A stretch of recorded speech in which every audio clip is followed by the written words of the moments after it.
बातमीपत्राच्या सुरुवातीला मोठी बातमी. गर्दीवर फटाके फेकल्या प्रकरणी 5 तरुणांवर कारवाई करण्यात आली आहे. भारत विरुद्ध पाकिस्तान या क्रिकेट सामन्यानंतर हुल्लडबाजी करणाऱ्यांवर ही कारवाई करण्यात आली आहे. नागपुरात तरुणांची हुल्लडबाजी पाहायला मिळाली होती. गर्दीत लोकांवरती पेटते फटाके फेकल्यानं ही कारवाई करण्यात आली आहे.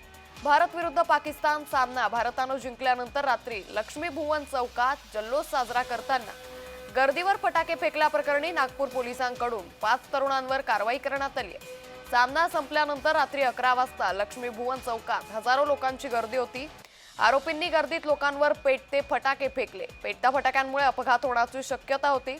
प्रसंगी हा खेळ जीवावर उठण्याची शक्यता होती. ही बाब लक्षात घेता अंबाझरी पोलीस स्टेशनमध्ये 5 तरुणांवर प्रतिबंधात्मक कारवाई ही करण्यात आली आहे. या संदर्भात अधिक माहिती घेऊयात आमचे प्रतिनिधी हितेश मेश्राम यांच्याकडून. हितेश, गर्दीवर लोकांवरती पेटते फटाके फेकल्याप्रकरणी 5 तरुणांवर कारवाई करण्यात आली आहे का? अधिक तपशील.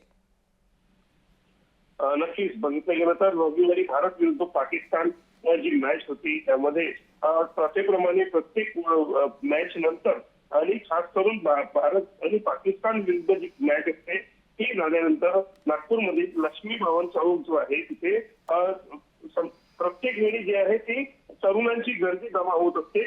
मात्र त्यावेळी असलं काही प्रकार या अगोदर झाल्याचं आपल्याला पाहायला मिळालेलं नाही. मात्र यावेळी जो प्रकार झालेला आहे काही तरुण जे होते ते जळते फटाके ते गर्दी लोकांच्या गर्दीमध्ये फेकत होते.